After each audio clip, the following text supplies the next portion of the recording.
nearby university. So they would come. It's also very interesting for them because they are from a wealthy family. They didn't know there are villages without electricity. So after they came, they start to come in every month and they try to sing to the kids. And of course, it's quite new to kids to see them play guitar. But it's also important for the locals to give back to the local.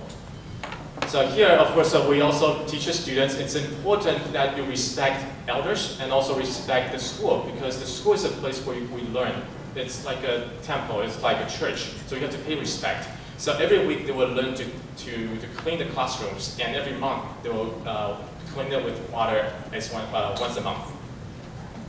So it's all about their attitude about how to, not just to receive from other people, it's about how to give back. And here just some students, sometimes we ask them, what do you want to do? And they throw. One drew nurse and one drew teacher.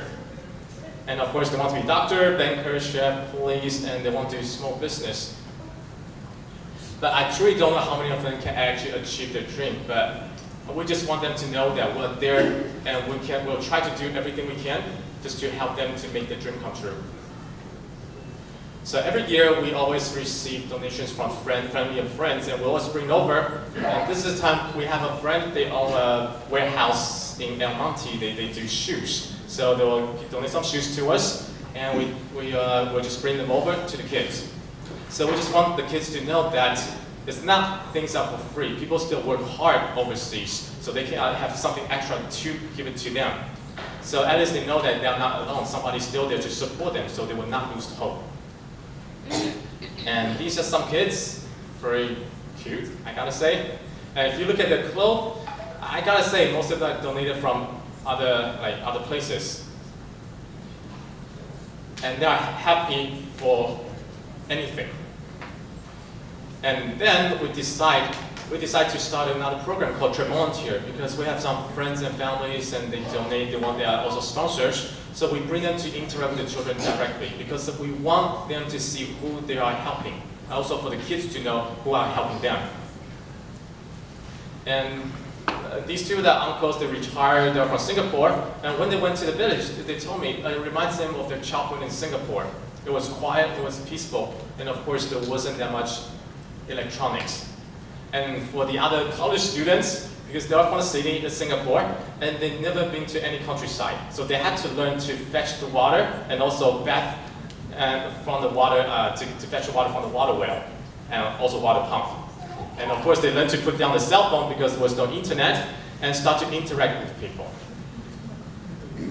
And of course, it's always important for us to know where we're from. So every year we'll take them on a field trip to Angkor Wat to visit. The country used to be great, but of course it's always some, I wouldn't say greedy people, some people who want to be in control, some people who want to destroy something. And it's very unfortunate, but they can still learn from the history and rebuild the community. So these are just some photos when we went on a trip. And of course, I always believe that culture and tradition is the only thing between us and our ancestors, our elders. And of course, it's the only way to pass down to our children to tell them who we are and where we are from. And also learn to respect the elders, because without the elders, we wouldn't be here. And just some photos. So for the past 5 years, I only introduced in Cambodia this time. We actually had projects in Vietnam, Thailand, Nepal, and India. So I learned that every place has its own culture. There's no right and wrong, because we're being taught differently.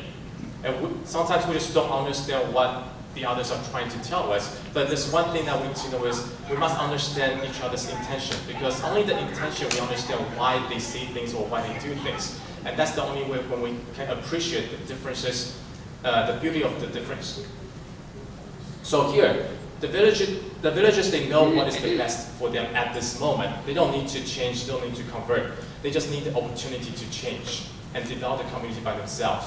And of course, it helps them to earn the respect and dignity that they deserve. So right now, so those are the projects that we were doing for the kids. And earlier we were saying that we're trying to train the adults. So here we start to have some small business. This is a restaurant, we just opened it like late last year. It serves as a central kitchen. Of course, we also this is a place for tourists. And here, it's about 20 minutes away from our village in the city. So here it serves as a central kitchen. We get to teach them everything about business because a lot of them want to do business. First, they learn about sales by taking orders. They learn about market research by talking with the customers. They learn about inventory control, so they know when to order more Coke and when not to order more Coke. And they learn about accounting by doing the bookkeeping every day. And of course, we teach them the SOPs. How do you set up SOP? Because it's important to have a system. It's not just doing something, it's important to know what you're doing. And all this is trying to teach them the right attitude. When you face a problem, what do you do with it? Do you just run away, or you actually face it and start to make the difference? So in the future, I told them whether they decide to continue to work with us or they decide to work at another place. I told them, don't worry, because if you stay with us with all the little training, even when we just mop the floor, the little attitude, the little thing, all the little details, I'm sure that they can find better jobs and they can achieve any task they're given. So now we have a central kitchen, and this is how where we start to set out a small business for each one of them, and also to support the local programs. So we have a central kitchen. Now we start to pick the ones who can manage. So every location, this is a cart, because Taiwan is well known for the food cart industry. So right now we're cooperating with several food processing plants and restaurants. We're bringing the ingredients, the recipes, and also the system to Cambodia. So central kitchen can take care of the food, the inventory control, and right now we're setting up locations in the night market and the market and nearby locations. So each location can support at least 1 or 2 families. And by doing so, they can support by themselves, and they will work harder instead of being hired. And they earn, of course, by profit share. Oops. Okay. And so that's the nearby city we're doing. And now we're trying to continue to the next step, because right now millions of tourists will travel to Cambodia to visit Angkor Wat. So right now we are actually, by the end of August, our first restaurant will open, and also it will serve as a central kitchen in the Angkor Wat area. And over there, of course, we can start the food cart system again. We will serve more people. And of course, right now the next thing, because Cambodia is also a tropical place. It has a lot of fruits, it has a lot of handicrafts, but they are not putting it as an international level, which what I mean by is they can sell to the tourists.